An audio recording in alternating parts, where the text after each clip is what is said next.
I'm Robbin Miller, host of Miller Chat. Today I have my son Edward J. Tessera Miller as co-host. Say hi. Hi.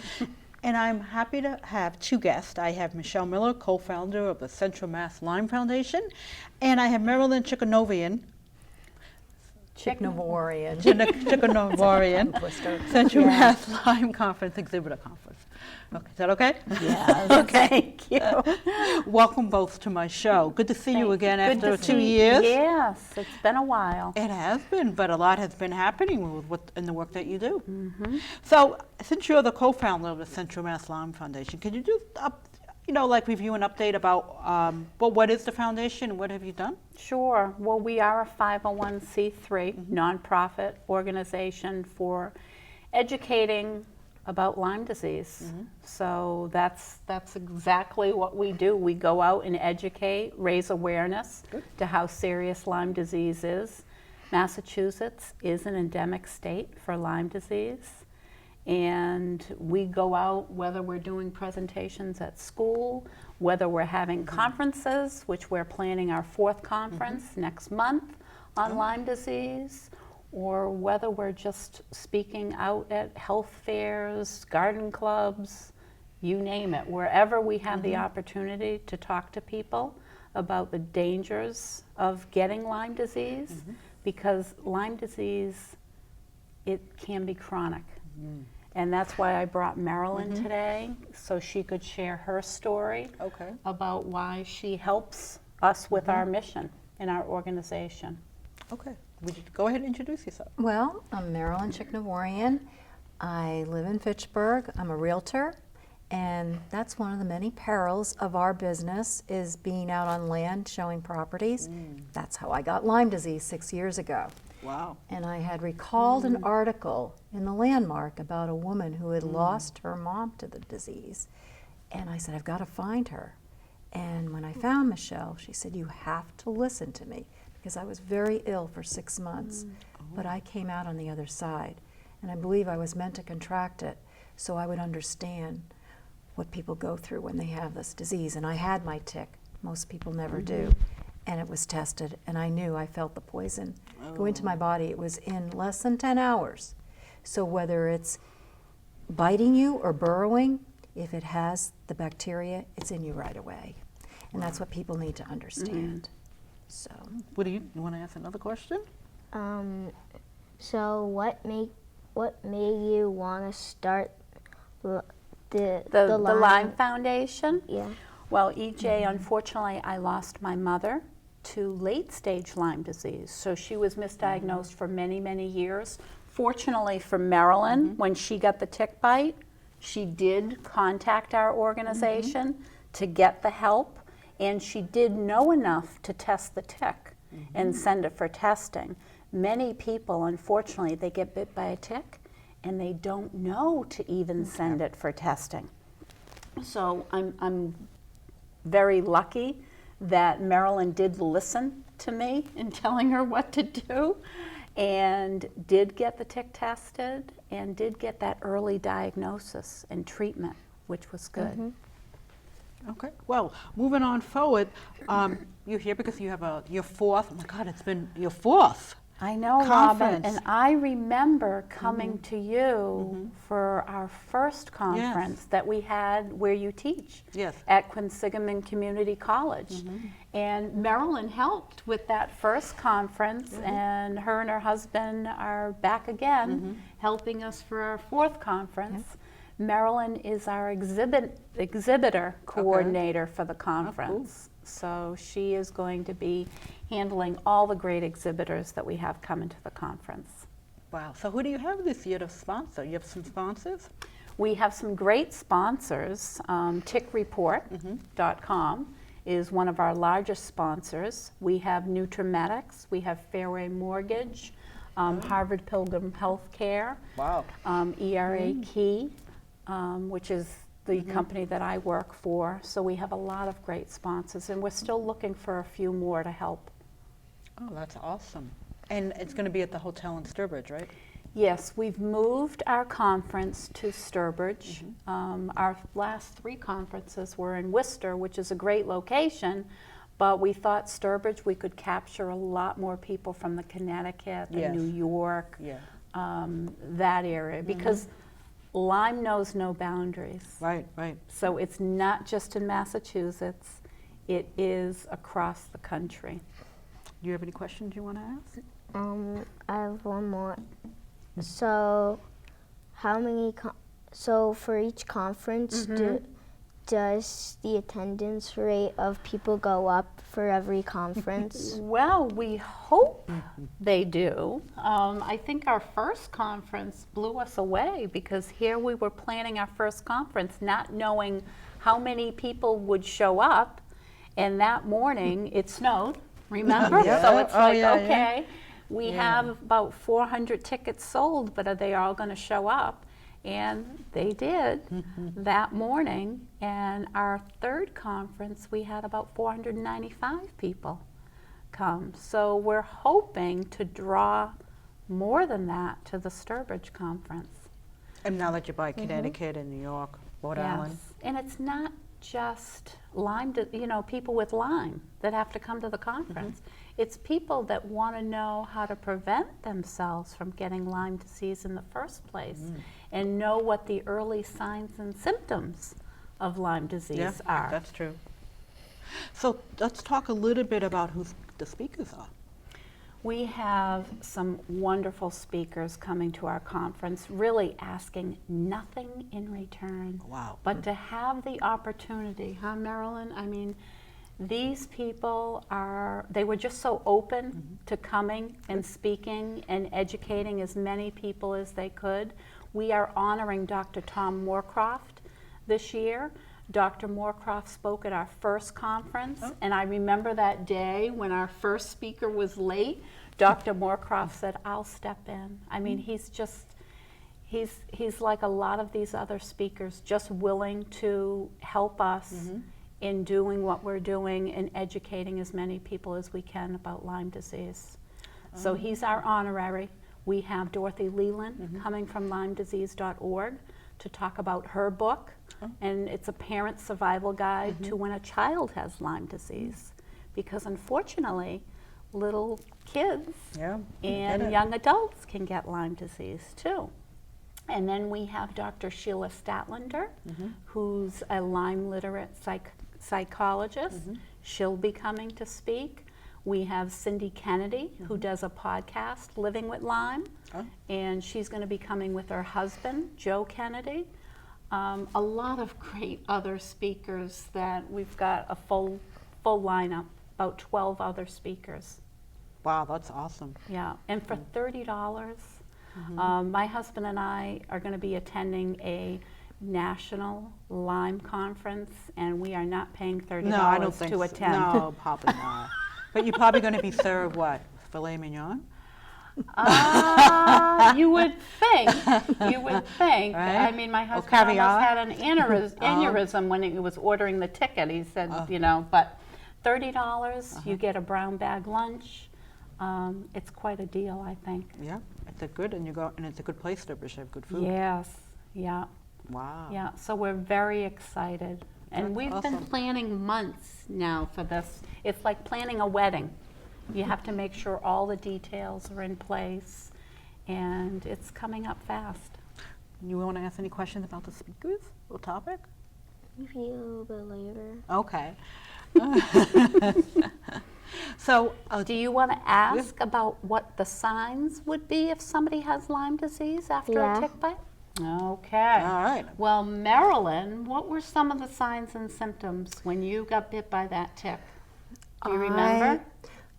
I felt very peculiar. You know, Lyme patients look fine. People say, you don't look sick to us.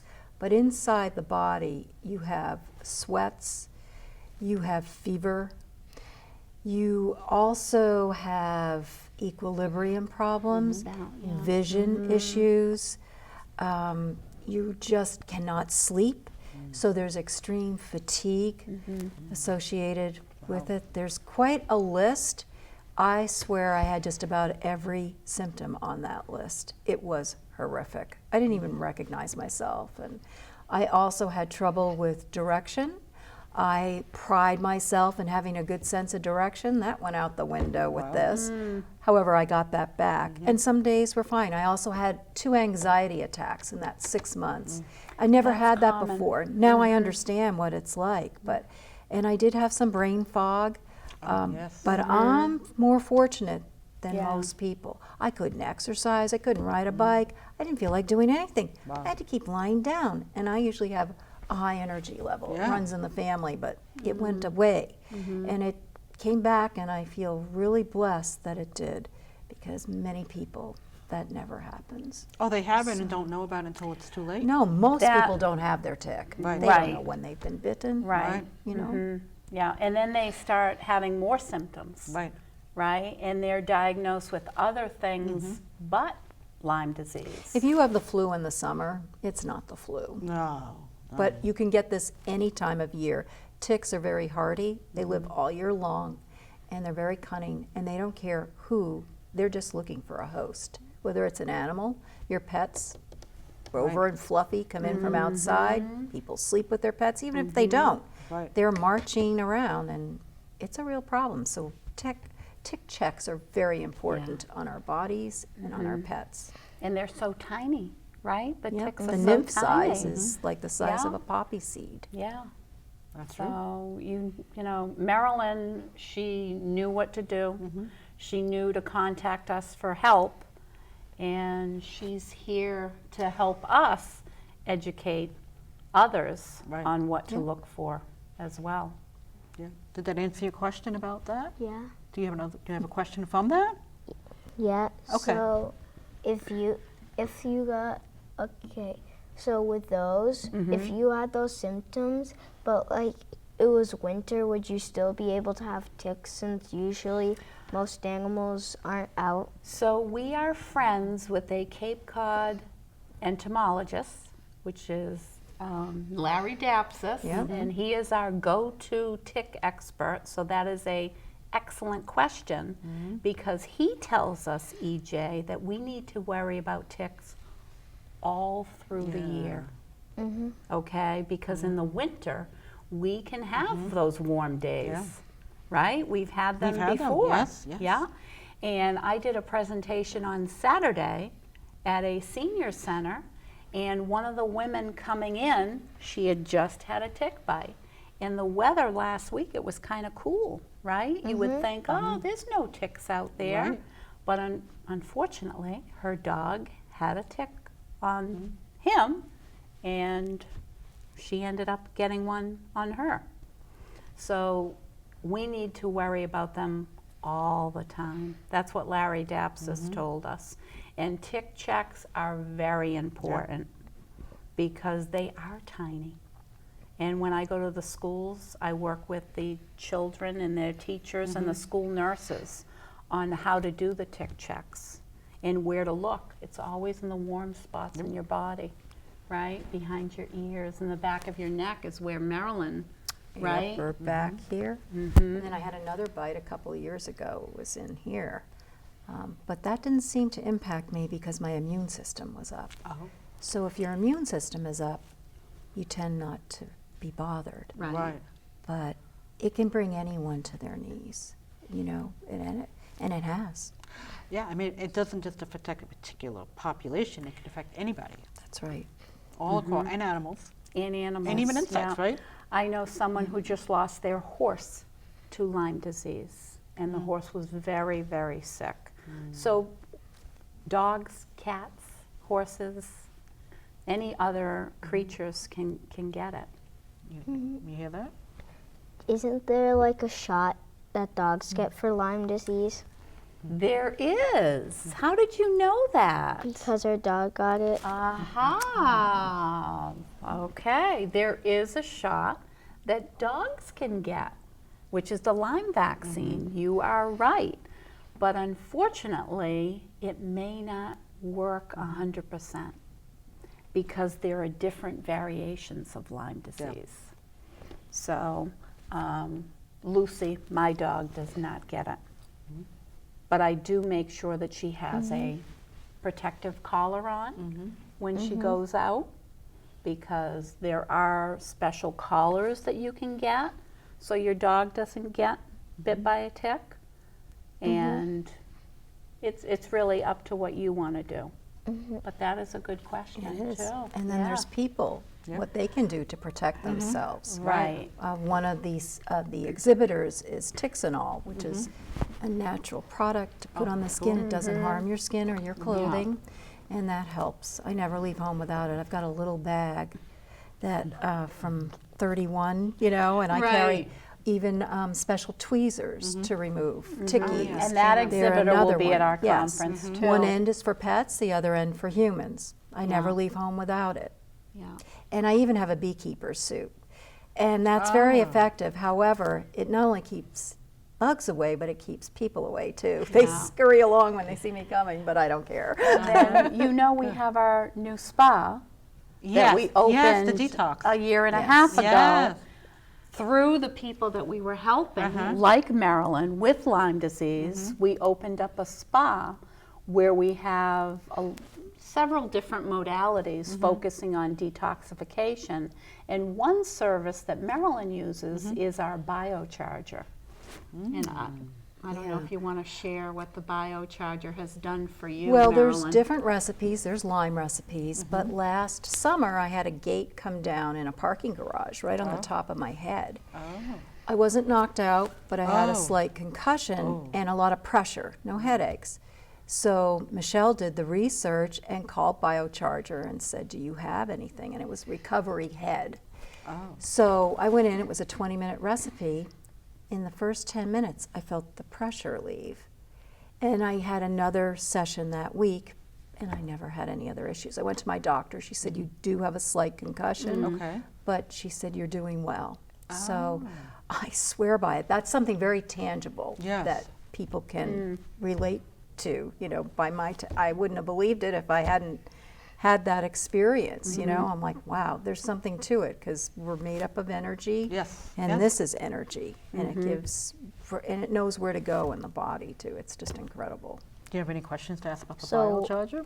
What does a biocharger look like? So a biocharger, oh, I wish I had a picture, EJ. It's kind of big, isn't it? It's a cylinder, probably about this large, and it's got all coils in it. And it's in glass, and it's encased in glass, glass. and you can't touch it because you could get an electric shock from it, because it's a charger. Think about a cell phone, right? You plug in a cell phone at night or during the day to keep it charged. The biocharger keeps our cells charged, okay? Our inside cells. So when Merillyn had that injury to her head, the biocharger had a certain recipe for head recovery. And we ran it for Merillyn. We have a group that comes in, and they all have chronic Lyme. And we run various recipes for them. And it may be brain fog. It may be if they have a migraine that day that they want, you know, us to run a certain recipe. So there's various recipes. There's a lot of stress-related recipes as well. Immune Strong is very popular. Yeah, inflammation. So we're finding out at the spa too that we're not only helping people who have come to know us through Lyme disease, but other people who have chronic illnesses that they may need some support with. Is that for, can children do it? Is it limited to just adults? You know, I think children can do it as well, because it's a subtle energy. Right. And you just sit in this room, and you just get the light and the frequencies that the biocharger emits. So that's how that works. You You'll like have that? to come to the spa with Mom someday and check Okay. it out. I think you think it would be really cool. Ethel, Lucy got a charge? Lucy was The dog. sitting in the biocharger. Yeah, yeah. She went in there one day, and it really calmed her down. Yeah. Wow, if it could help with thunderstorms. With dogs. Thunderstorm recipe. Yeah. Right, a thunderstorm Yeah, recipe. thunderstorm. Yeah, you'll have to bring Woody. Let's see. If he doesn't run under. I noticed one of the speakers is on pandas. We Yes, have about 5 Gabrielle- minutes. Yes. Okay, Gabriella True is the founder of Aspire, which it stands for the Pans and Pandas, yep, and encephalitis in children. And this is her first time speaking at our conference. We wanted to focus this year on how Lyme disease affects kids. Good. I like that. So that's why we have Dorothy Leland, we have Dr. Sheila Statlander. Good. Unfortunately, her story's tragic. She had 3 children who were all sick with Lyme disease. And they got it right in their backyard. So, you know, no one area is protected. No, and even in the hot climates like in the Midwest and the Southwest, No. 100-degree temperatures. I think that would probably be too dry and humid for ticks. We're finding, and if you go to tickreport.com, you may like the statistics on this. Go to tickreport.com, look under statistics from the towns. So go to Shrewsbury and see how many ticks have tested positive for Lyme disease. And they're collecting all of this data. The day that my husband and I were there in the lab, I think I shared this with you, Merillyn, there was a tick that tested positive for the Powassan virus, Wow. which is deadly. So if that gentleman had not kept the tick and not sent it in for testing, and something, God Yeah. forbid, had happened to him, no one would have known. Wow. So they were, you know, they knew enough to send it for testing and get the treatment that he needed. Wow. Well, I can say in the time we have less than 4 minutes that you have made a very positive impact in the community. Thank you. I mean, now when I notice now at certain stores, they have the tick, you know, the tick thing and the tick remover. Yeah. And the schools, I remember the school nurse sent out information. Great. about it. Good. Because it takes a village. We all Yeah. need to work together on how to educate Kind of you children. and your friends, right? To know what to do, to tell Mom if you have a tick on you. And Mom hopefully will know to keep the tick and to send it for testing. And that's all we can hope for, is that people have the right information. Right. Well, libraries have our books. Yes, I We've want to say that. disseminated Yes, I Yes. remember that. different Yes. public libraries in Central Mass, and we even went out west too. And I was able to hand deliver to some of the libraries, and they were very grateful. Yeah. So moving on from the conference, what other venues would you have coming up? Do you still have your monthly meeting? We still have our monthly meetings, Okay. yeah, and they are in Worcester, although we are looking for a new location. So if you know of anybody, you know, who may have an empty room, we're looking for another location.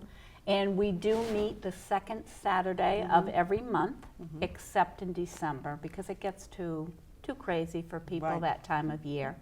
And our meetings are always in the afternoon from 1 to 3 p.m. And they're well attended. Yeah, I mean, I think for the most part, and these are people who may have had Lyme for a long time and are not getting the support from their family, Yeah. and they need to be listened to, they need to be understood, and they know that they can come to us and be understood. And that's important. Yeah. Do you have any last questions? No. Anything? Anything about kids? So I have one more. So if a tick were to bite you and you were on your way home and there was no one at home, what would you do? Okay, well, if you have, and if you feel comfortable enough doing this, or your mom feels comfortable enough doing this, it's really important to remove the tick as quickly as possible, okay? We were giving out tick kits, which have latex gloves. They have little tweezers. All you really need is, you can do the fine plastic tweezers. Right, right. And I would remove the tick as soon as you can and put it in a plastic bag, okay? Because the sooner that it is detached from you, the better. And then you want to keep the tick and you want to send it for testing. Where would you send it for testing? So there is a lab in Amherst, and they're a tick testing lab. That's all they do, is look under a microscope all day at all these ticks. They can make a coloring book. Yes, yeah, but all good questions. Yeah, that's Very really good. We have less than a minute, so you want to say your spiel about contact, any information? Well, I really wish we could get a lot of people to attend our conference for $30, and this is a one-time event that you have the opportunity to go to in Sturbridge. So we're hoping to educate hundreds of people. I'm sure you will. Where in Sturbridge? At the Sturbridge Host Hotel and Conference Center. Plenty of parking. We have the ROTC coming to help park all the attendees. Free lunch. So And the time, the registration's 8:30. the registration is at 8:30. The conference starts at 9. And we are going to have a biocharger lounge at the conference. So the creator of the biocharger will be speaking at our conference as well and setting up 4 biochargers. So if you want to come check it out, yeah. So All right. thank you again for having us, Oh, Rob. you're Yes, welcome. And thank all the you. credits are now going up on how people can contact you. Thank you. So I'm Robbin Miller with EJ. My guest today was Michele Miller, co-founder of Central Mass Lyme Foundation, and Merillyn Chicknavorian, Central Mass Lyme Conference Exhibit coordinator. Thank you very much. Thank you. Thank you very much. Thank you, EJ. Good questions. Yeah, he's great. Yeah.